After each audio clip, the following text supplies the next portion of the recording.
Welcome to Team Peri's Step Out of Line podcast, featuring co-hosts Peri and Lori Finkelstein. Together, they explore, meet, and share inspirational stories with guests who have made a positive impact in today's world. This podcast resonates with our hope to make this world a better place one step at a time through love, acceptance, and uplifting conversations.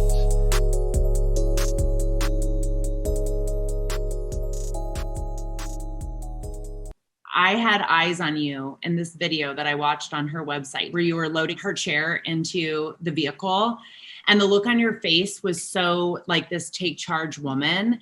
And I immediately was like, she's been doing this Peri's whole life. And I actually held space for you today. Oh, I cried just for a moment.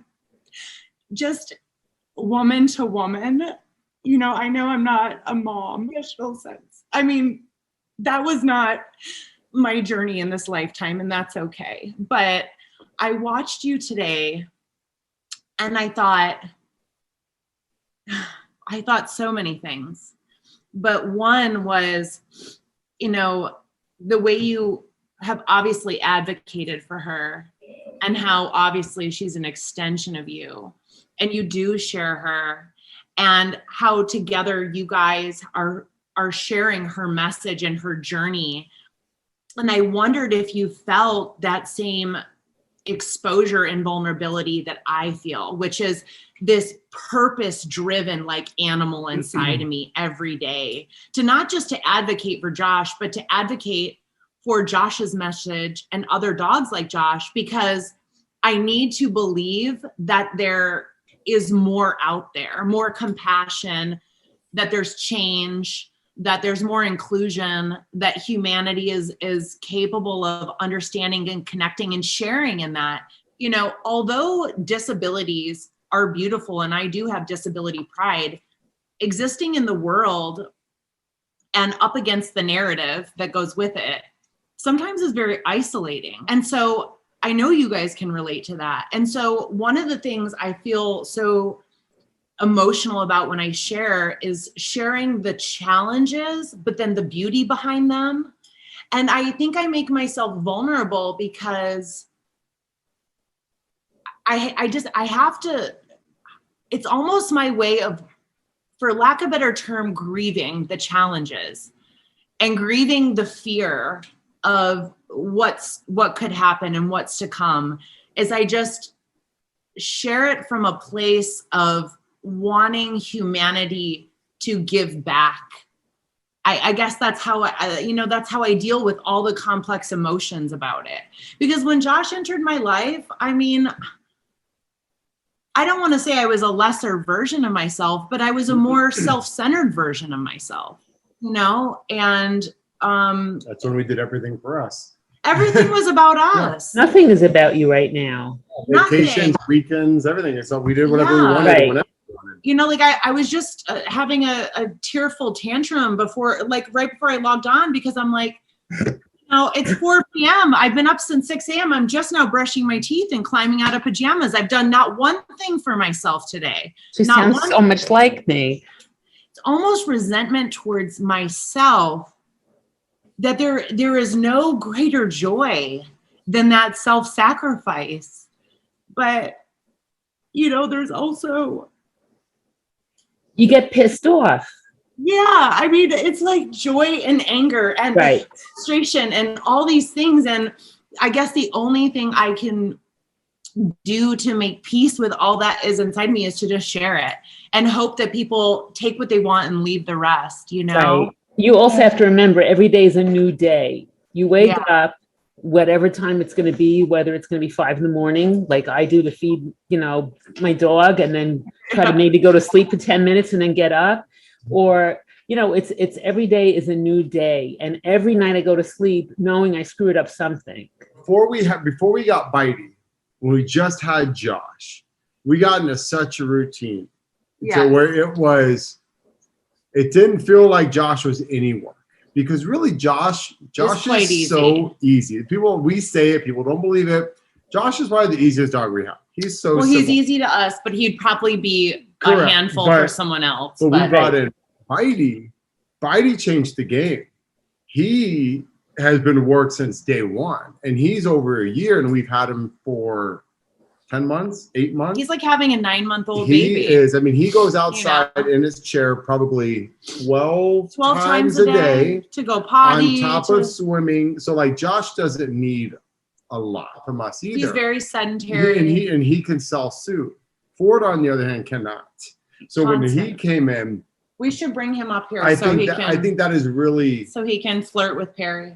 Ford taught us. Show us his toes. He's gonna show you his toes. He's right here. He's filthy right now. I mean, I was like, another thing I was supposed to do before this podcast was brush his hair. It didn't happen. You know what's really interesting about Ford is, so he and Josh represent like this full spectrum of his disability. You know, when we talk about the spectrum, right?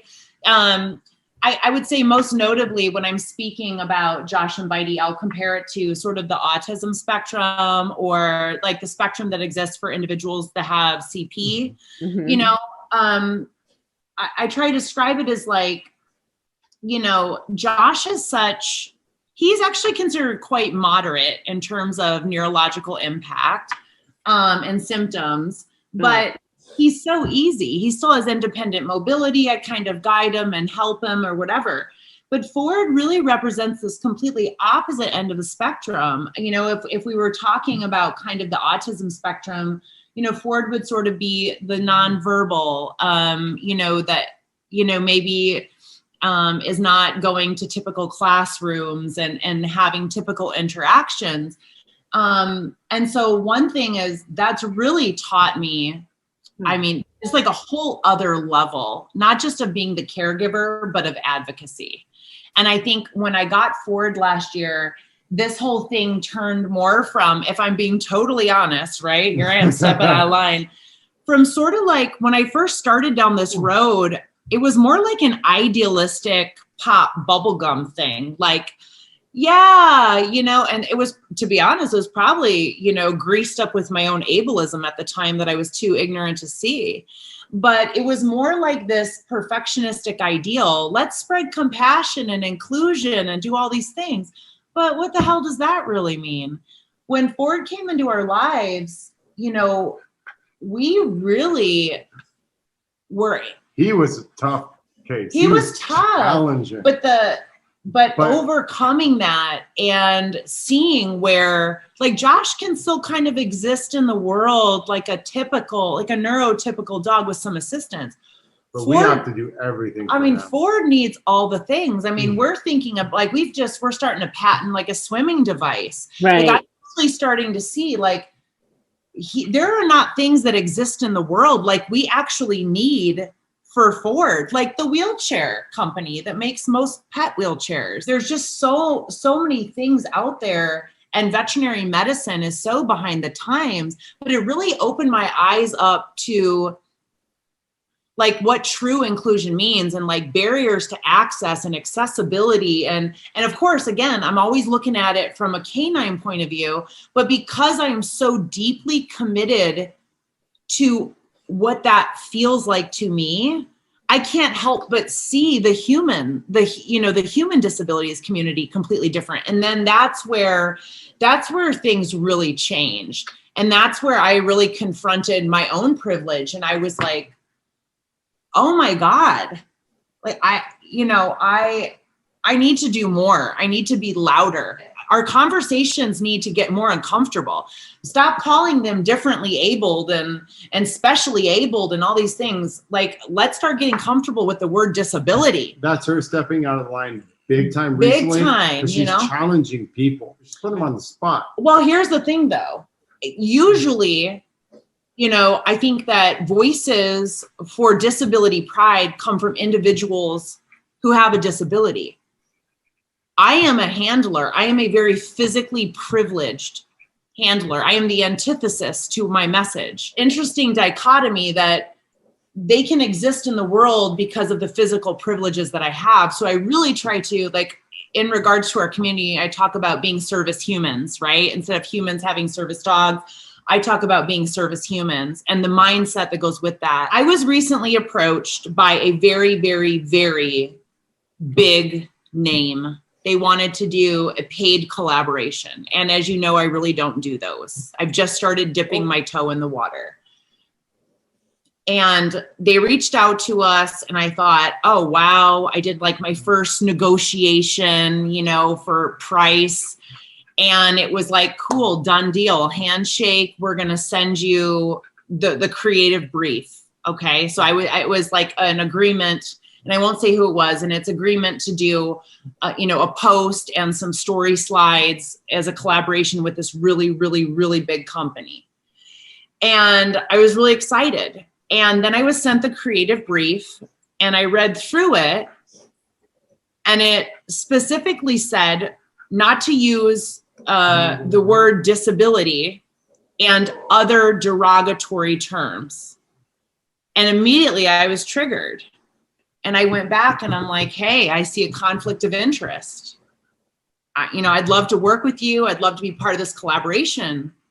But I feel that I need to tell you, as an expert in my field, talk about stepping out of line. I'm a self-proclaimed expert. Nobody is advocating for congenital neurological disabilities in dogs. Like, we are strictly, that is what we do, right? It's not, and I have found there's a lot of discrimination against these guys. People can understand, you know what, I lost a limb, a dog, you know, has a spinal cord injury. Right. People have a really hard time when beings, I will say, are born with a neurodivergent brain or a cognitive disability or developmental disability. There's just a whole stigma, as you know, that goes with that. Very different than some of the other special needs that are touted in the canine community. So anyways, I told them, I said, hey, as an expert in my field, truly, you know, we are a national organization pioneering canine congenital anomalies. I have to tell you, like, we are disability pride advocates. And not only would not using the word disability be off brand for us, but I don't like that you guys are telling me I can't use the word. And moreover, that the word is derogatory. That statement in and of itself is ableist. Who are you to say that? I got like lit up, and it came from such a visceral place, and people are probably like, look at you, personal trainer in the stretchy pants. What are you so up in arms about? But I think that, and that's what I mean earlier when I said I'm stepping out of line in ways that I never thought I would, that I never felt compelled to, but it has become the most important thing in my life. This work has become like a beautiful obsession. It is the most important thing in my life. I mean, obviously besides Andrew and my personal pack, I want to actually change behavior. Our director, Rebecca, asked me that one time, a long time ago when we first got started. She's like, what does success mean to you? And I'm like, I don't know, because I really don't care about money. I've never had it. I don't think I ever will. I don't know. It doesn't mean not followers on Instagram.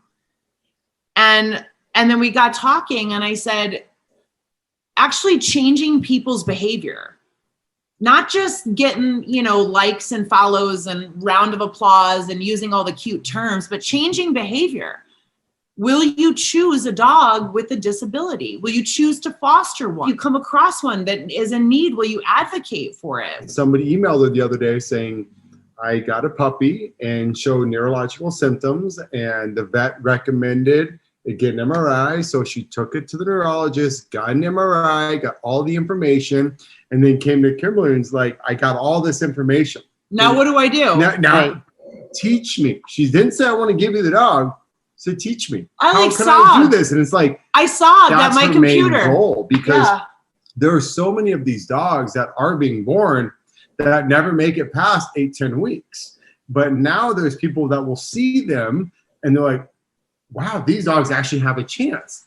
And they reach out. But like, for this woman to go out, do the MRI, do everything, that was amazing, because that doesn't ever happen. Yeah, she invested. She's not a rescuer. She's not a foster. She's just an individual who came across this puppy who, from a bad situation, realized it was neurological. And she goes, from my friend Kimberly on Instagram, you have to get diagnostic imaging to know what you're working with. So she came to me with a diagnosis in videos of movement and all these things. And she's like, where do I go from here?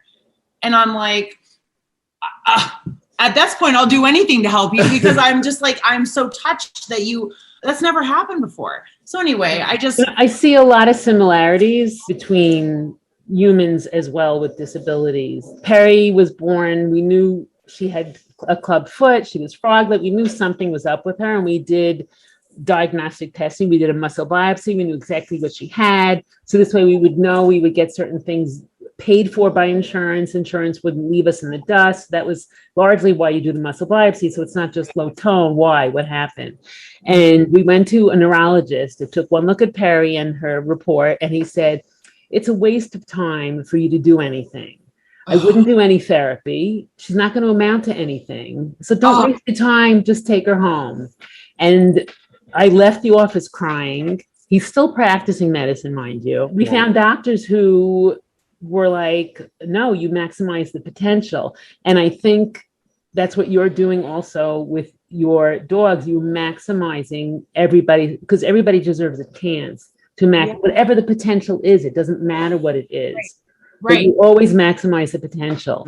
But humans are facing the same situation that you're describing with the dogs. It's the same thing. And also, you were talking about equipment before, how there's nothing made specifically for, the wheelchair that you might need, or like the pool wheelchair that you're patenting, hopefully.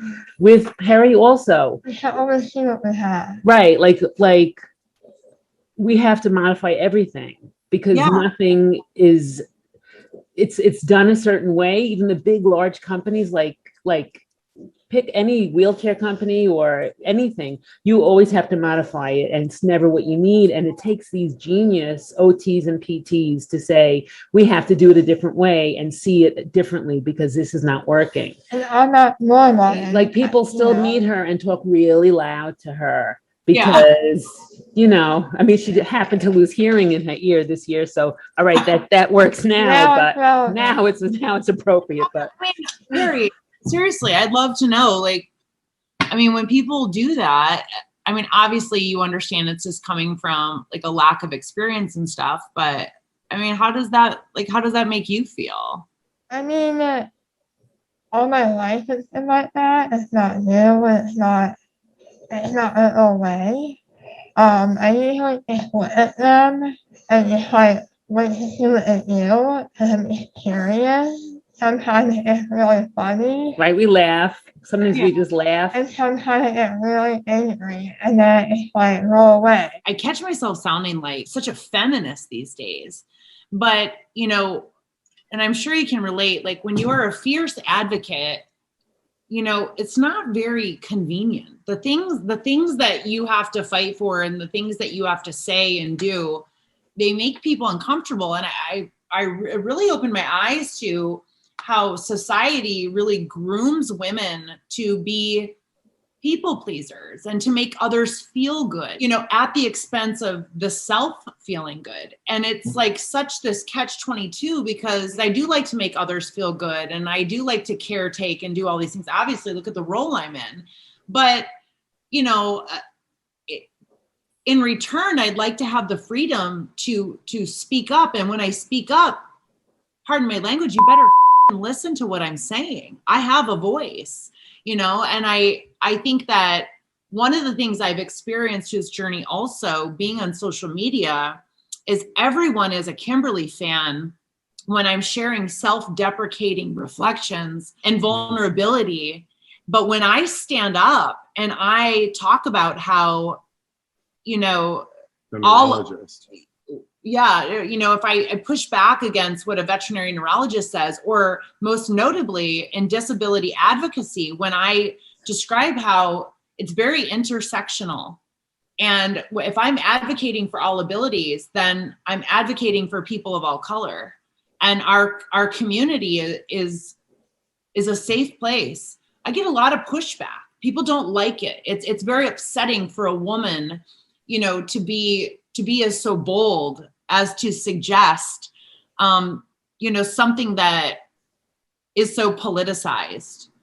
I find that I get a lot of nasty messages when I really speak up in terms of my advocacy. And that's one of the things that has really changed me as well, as I had the opportunity to shrink myself and shrink my voice to be more palatable, to maybe get more likes, to get more followers, to get more, of these brands back me. But I just have always stayed true to, if I'm doing it for the right reasons and I'm not doing it for ego or to be some virtue signaling, if I do it for the right reasons to like move the narrative and, trend it towards a direction that is more inclusive and we are educating, then I need to speak up.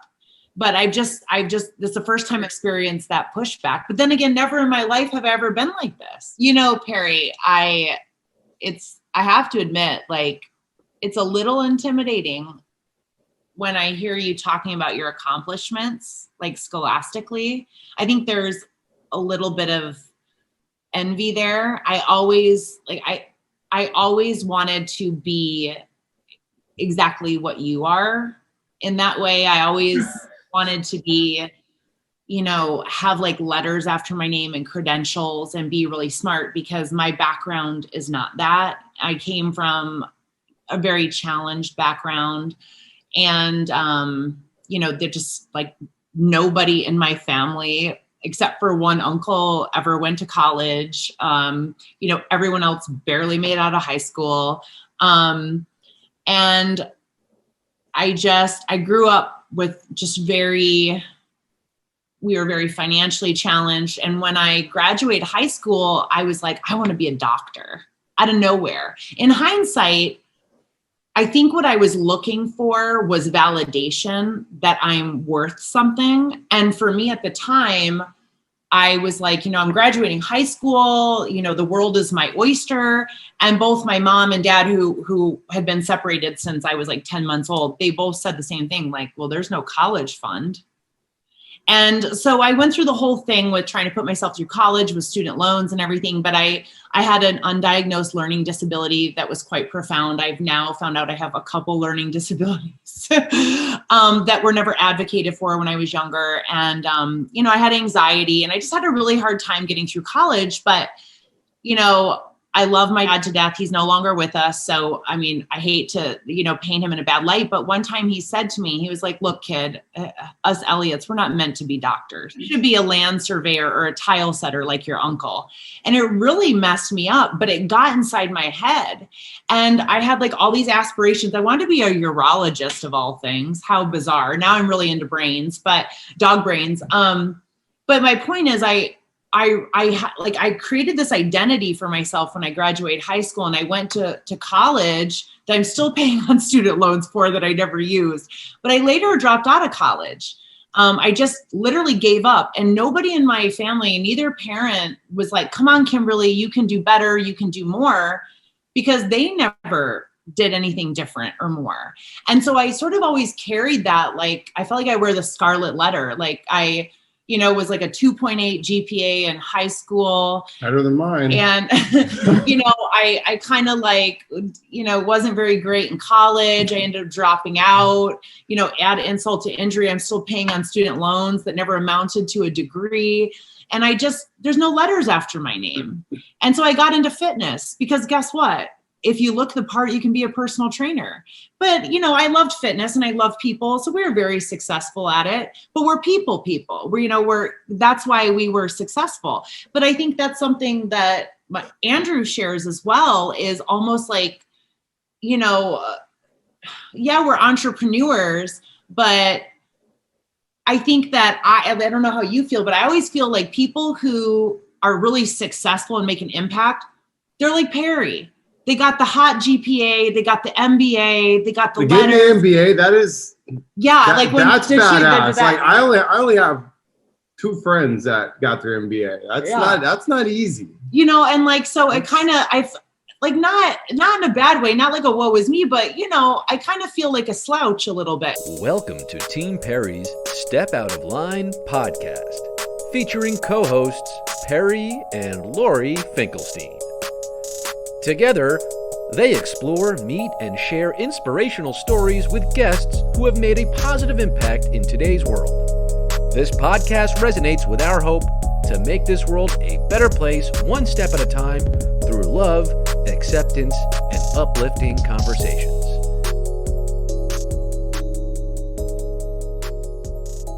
Something that really kind of changed my life was about 11 years ago, I stepped away from my family. So I don't know. I mean, for most people, they can't do that because, you know, they're saying blood is thicker than water. But for me, you know, I never believed that, because to me, it's family is family. But again, they're just people. And I feel like people should always respect one another no matter what. Relationships. And, you know, for me to step away from my family, that was the hardest thing I ever did because we were so close. But it was life-changing for me. It was honestly the best thing I ever did. It was the hardest thing I've ever done, but it was the best thing I ever did. Some people should step away from their family at some point in their life, but they can't because they are family, even though it's very toxic and damaging to them. So I know it's kind of against the grain of what I did. My father and my sister were kind of a team, and my sister said some really nasty things for years. And then I eventually, one day I put my foot down. I said, you can't do that anymore. You know, I was like 25 years old and I'm like, I'm not going to be a punching bag. You know, there was 4 siblings and she was the one that always did it. And my dad was like, well, you kind of got to let her do it. You know, she's the baby. And I'm like, no, you know, so it caused a lot of problems when I finally did that and I stood up for myself. And then it kind of just snowballed into me just walking away because it was the best thing I could do. You know, so I put myself first for the first time in my life. From that day forward, everything did change. You know, when did you meet your wife? Was it after that? It was after. So honestly, Kimberly is the one that helped me gain confidence, because I was kind of lost, and then I met her, and she helped build me into the man I am today. She gave me a lot of confidence. She taught me a lot about boundaries and how to stand up for myself and when to say no, you know, not letting people walk all over me, because it wasn't just my family, it was other people too. So because of her, I had that confidence. And one of the other layers was Kimberly coming into my life and give me that confidence. My parents could feel me changing, and they didn't like that. So they tried to put it on her and saying that she was the person pulling me away from the family. So they tried to blame her for all of this, and they tried to tear us apart, actually.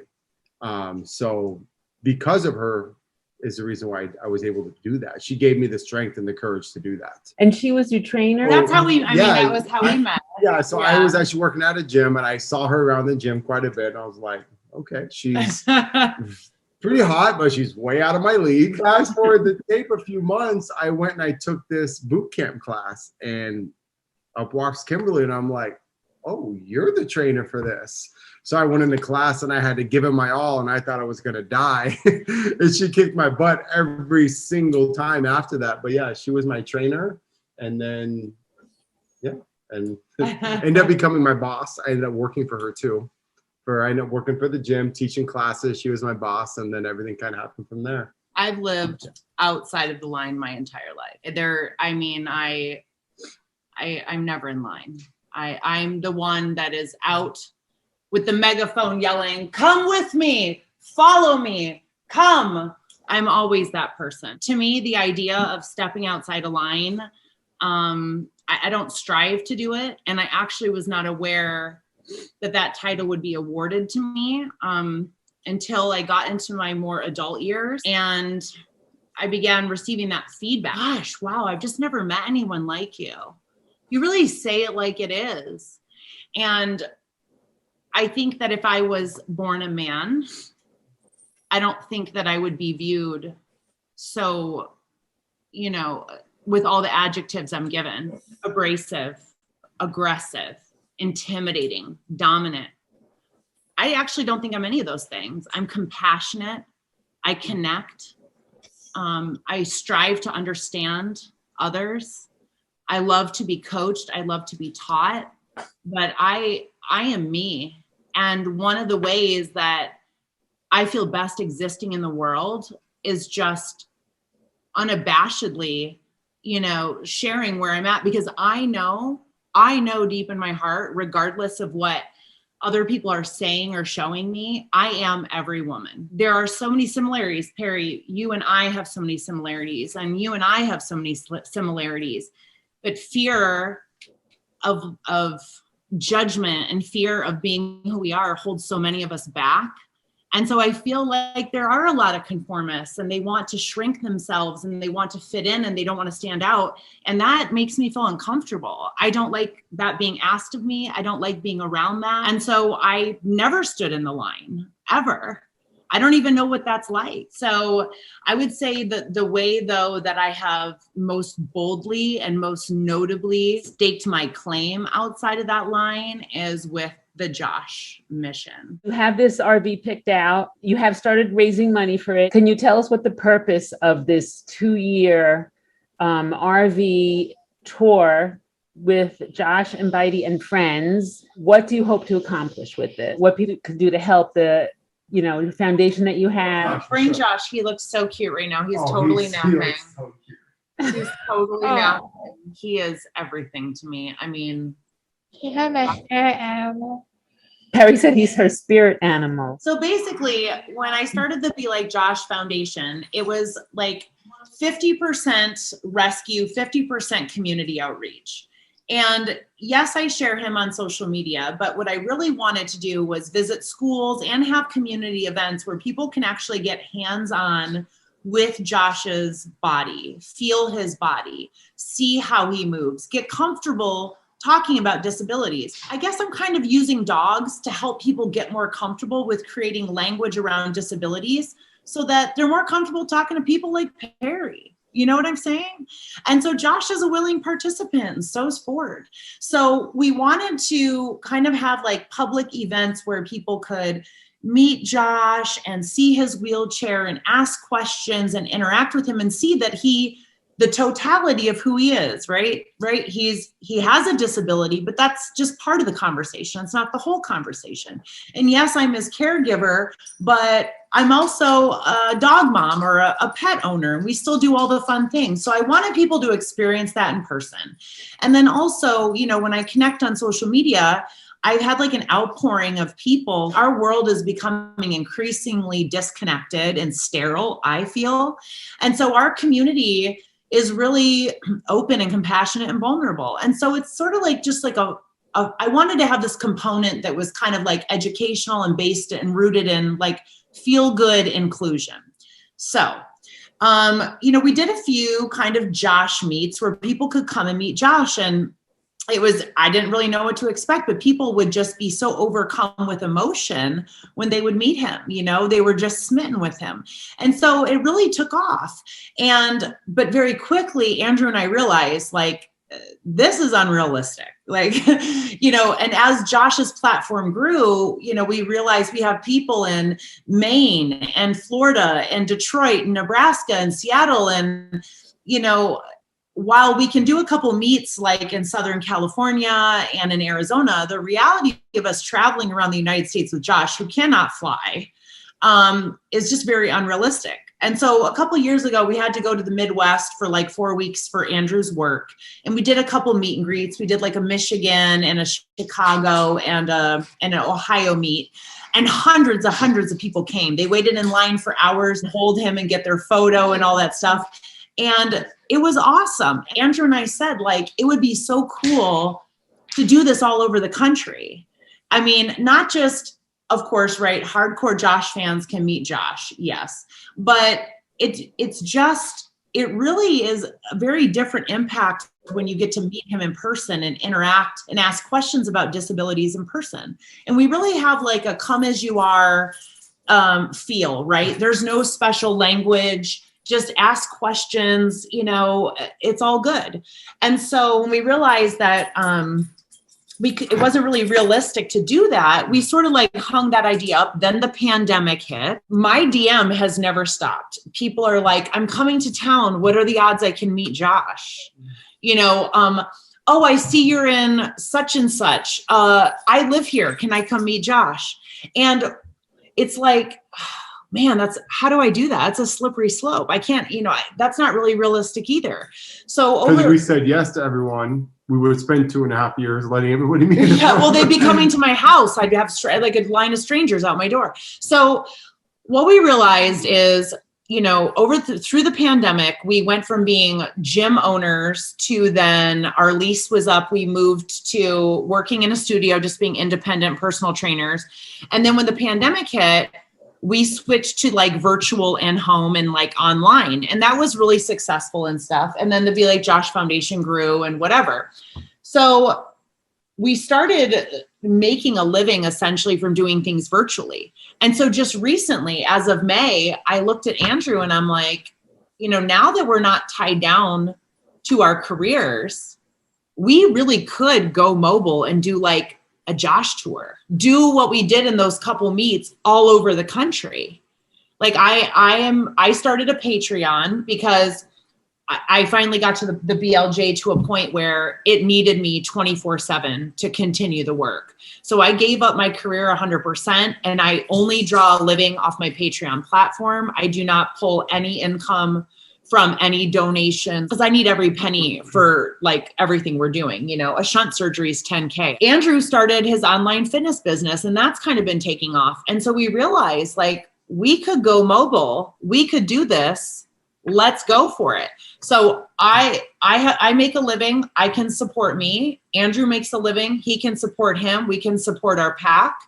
All we need is essentially a way to travel safely and sustainably with 2 dogs in wheelchairs and the rest of our pack because we can't fly. And my vet told me, like, you can't leave your other dogs at home with a pet sitter and be going around with Josh. We have to take everybody. We have to take everybody. So, we looked at vans and school buses and all this stuff, but we need these dogs run hot. They have a tendency to overheat and we're going to be, going all over. We need AC. We need all these things. So we just settled on, although it's not cute and cool, like a converted van, which is what I wanted, the hippie in me, settled on an RV, but that RV can fully support our entire pack. If we're in adverse weather, these guys it's an open floor plan. They can be up in their wheelchairs, exercising, moving, using the elevated feeder, doing what they need to do. It has tons of storage for all of our many things. We have like strollers and buggies and all this stuff.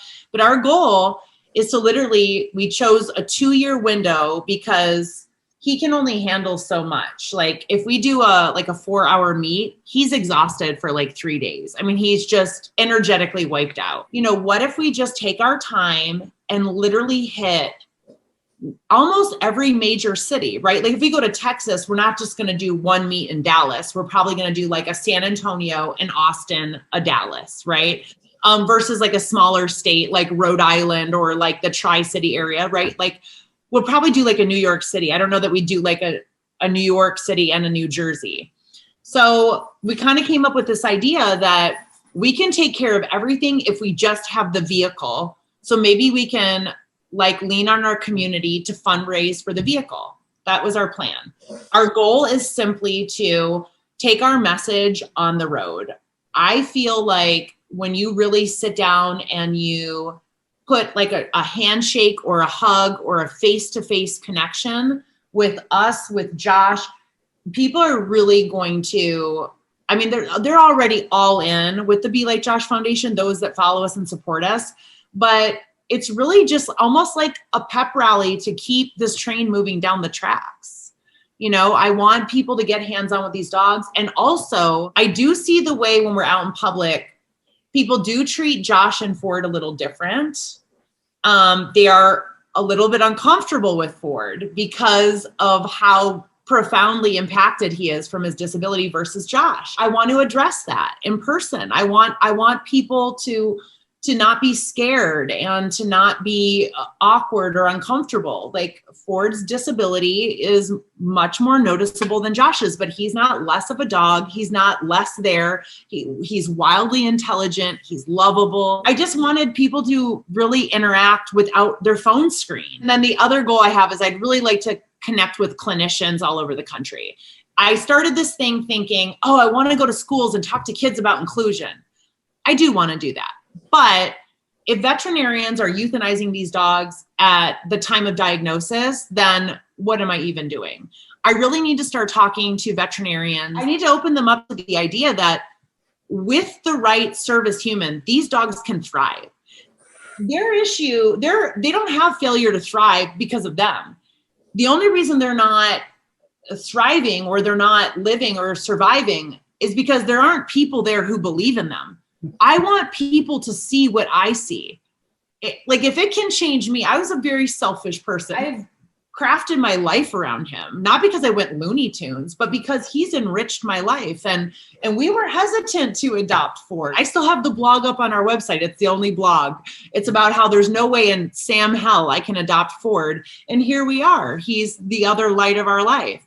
So I just really want to get in front of vet schools, veterinarians, clinicians, all over the country. And I want to show them, because a lot of them, even though the veterinarians are the experts with the letters behind their name that do the diagnosis, they're not hands-on. Most of these dogs don't make it past diagnosis. We give them Ford for a week, they wouldn't know what to do. Yeah, so I want to educate them, because maybe different decisions can start being made inside these offices behind closed doors, you know?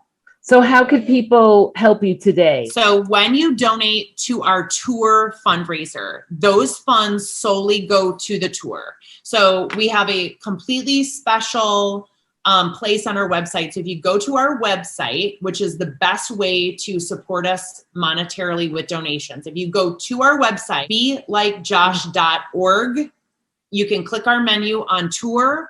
There's a hyperlink right on the main page, or you can go to belikejosh.org/tour. There is a specific fundraiser, and you'll see the little red kind of like horizontal thermometer showing. If they donate there, that donation will go directly to the funding the RV. If they go onto our regular donate page, it goes to our general like rescue medical fund. Bonus content behind the scenes, like longer form blogs, like all weekly lives. Yeah, we do weekly lives, like Wheels Off Kimberly, like the uncensored Kimberly version. That's in my Patreon. This isn't uncensored? I told you, honey. Listen, I told you. I think with any big undertaking like this, I think there's always some doubts and fears. And I guess like that's part of the thrill of it. It's part of the challenge of it, you know? So I'm just trying not to, I'm not trying to ruminate on them. I just let the emotions come in and, I just let them go.